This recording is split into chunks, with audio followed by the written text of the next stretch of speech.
দর্শক, বিশ্বাসঘাতকতার ইতিহাস পৃথিবীতে মোটেও নতুন কিছু নয়।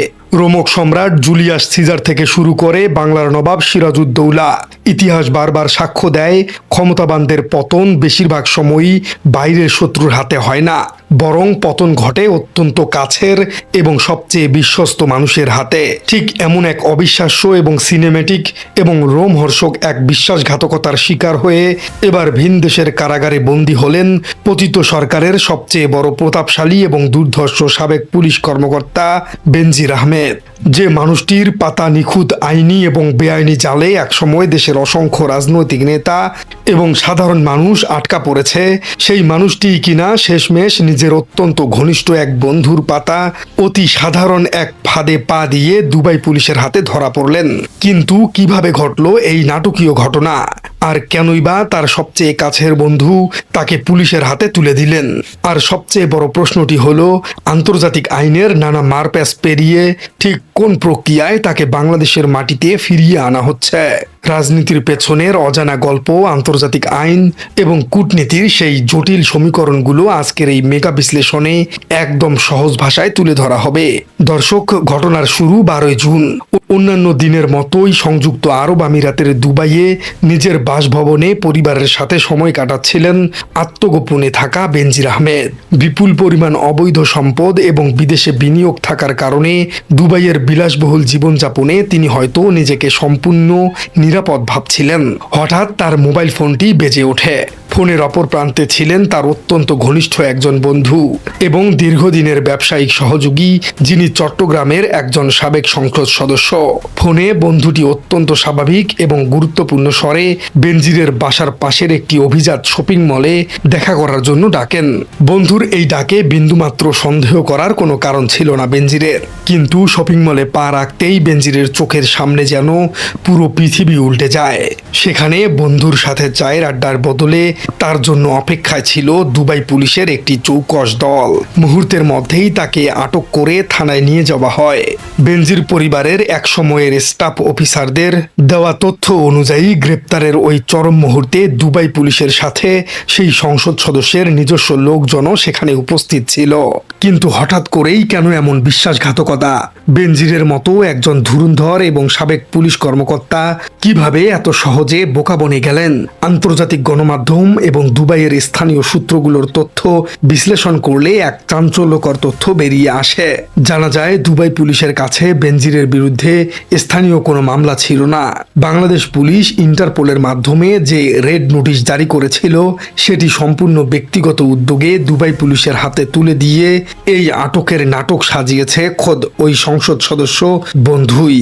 বিশ্লেষকদের মতে এর পেছনে বিশাল কোনো ব্যবসায়িক দ্বন্দ্ব বা আর্থিক স্বার্থ লুকিয়ে থাকতে পারে। পতিত সরকারের আমলে যারা ক্ষমতার অপব্যবহার করে কোটি কোটি টাকার অবৈধ সাম্রাজ্য গড়ে তুলেছেন, তাদের নিজেদের মধ্যকার সম্পর্ক কখনোই আদর্শ বা বিশ্বাসের উপর ভিত্তি করে তৈরি হয় না। স্বার্থের সামান্য আঘাত লাগলে বা টাকার ভাগাভাগি নিয়ে দ্বন্দ্ব দেখা দিলে তারা একে অপরকে ধ্বংস করতে দ্বিতীয়বার ভাবেন না। এই ঘটনাটি মূলত অপরাধ জগতের সেই চিরাচরিত নিয়মকেই প্রমাণ করে। অপরাধীদের নিজেদের মধ্যে কোনো বিশ্বস্ততা থাকে না। যখন ক্ষমতার মসনদ ভেঙে পড়ে, তখন প্রত্যেকেই কেবল নিজেদের পিঠ বাঁচানোর চেষ্টায় মত্ত থাকে। বেনজির আহমেদের এই আটকের খবরটি শুধু দুবাইয়ের মধ্যেই সীমাবদ্ধ থাকেনি, এটি মুহূর্তের মধ্যেই দাবানলের মতো ছড়িয়ে পড়ে ভারতের দিল্লি এবং কলকাতায়। 5 আগস্টের রাজনৈতিক পট পরিবর্তনের পর আওয়ামী লীগের যে শীর্ষ অসংখ্য নেতা এবং দুর্নীতিগ্রস্ত পুলিশ কর্মকর্তা ভারতে এবং অন্যান্য দেশে আত্মগোপনে আছেন, এই একটি খবর তাদের মনে চরম আতঙ্কের সৃষ্টি করেছে। তারা এখন হাড়ে হাড়ে টের পাচ্ছেন যে কারি কারি টাকা এবং বিদেশে বিলাসবহুল আশ্রয় থাকলেই কেউ নিরাপদ নয়। দেশের আইন হয়তো তাদের তাৎক্ষণিকভাবে ছুঁতে পারছে না, কিন্তু নিজেদের ভেতরের ক্ষোভ, বিশ্বাসঘাতকতা এবং স্বার্থের দ্বন্দ্বই যে কোনো সময় তাদের পতনের কারণ হতে পারে।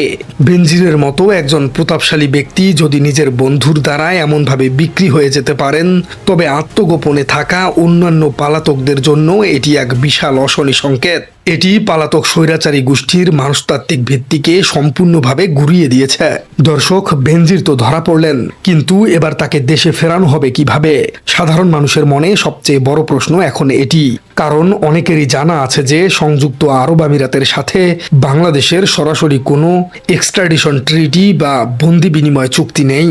তাহলে কি বেনজির আইনের ফাঁক গলে পার পেয়ে যাবেন? উত্তর হলো না। আন্তর্জাতিক আইন এবং কূটনীতির কিছু সুনির্দিষ্ট প্রক্রিয়া রয়েছে যার মাধ্যমে তাকে দেশে ফিরিয়ে আনা সম্ভব, এবং স্বরাষ্ট্র মন্ত্রণালয় ইতিমধ্যেই সেই পথে শক্তভাবে হাঁটতে শুরু করেছে। আন্তর্জাতিক আইনের নিয়মানুযায়ী কোনো পলাতক আসামিকে দেশে ফেরানোর এই প্রক্রিয়াটিকে বলা হয় প্রত্যার্পণ বা এক্সট্রাডিশন। দুবাই থেকে বেনজিরকে ফেরানোর জন্য মূলত 4টি ধাপে কাজ চলছে। প্রথমত, গ্রেপ্তার নিশ্চিতকরণ।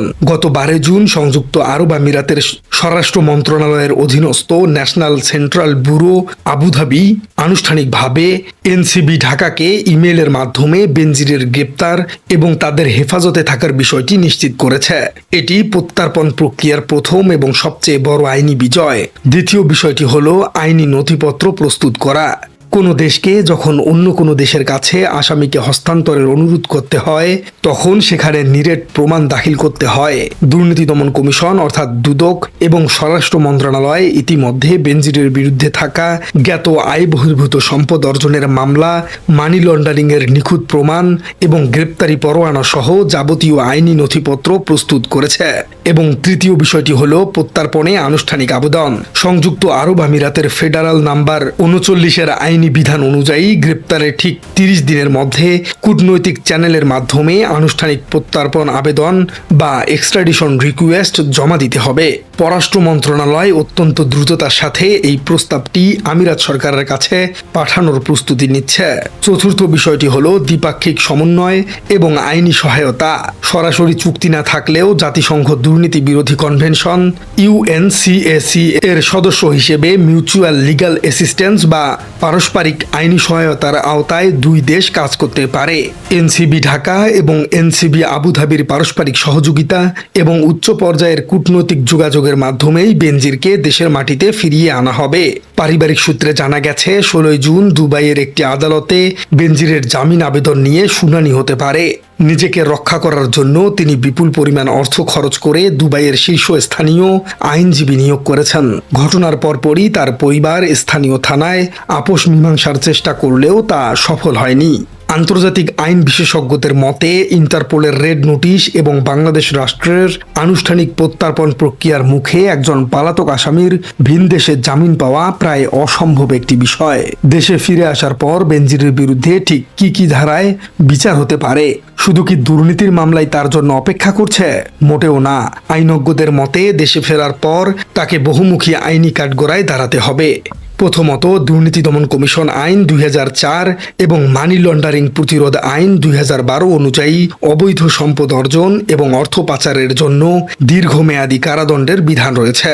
দ্বিতীয়ত, র্যাবের মহাপরিচালক এবং পুলিশের আইজিপি হিসেবে দায়িত্ব পালনের সময় তার অধীনে ঘটা গুম এবং বিচার বহির্ভূত ঘটনাগুলোর জন্য তাকে জবাবদিহির আওতায় আনা হবে। প্রিয় দর্শক, আপনার কি মনে হয় নিজের বন্ধুর পাতা ফাঁদে এভাবে ধরা পড়বেন এমনটা কি কেউ কখনো কল্পনা করতে পেরেছিলেন? এই বিশ্বাসঘাতকতার পেছনে আসলে কি স্বার্থ থাকতে পারে বলে আপনি মনে করছেন? আর বেনজিরকে কি আসলে দেশে ফিরিয়ে আনা সম্ভব? কমেন্টে জানিয়ে দিন আপনার বিশ্লেষণ। আর আমাদের চ্যানেলে নতুন হয়ে থাকলে চ্যানেলটি সাবস্ক্রাইব করে বেল আইকনটি বাজিয়ে দিন। দেখা হচ্ছে পরবর্তী কোনো ভিডিওতে।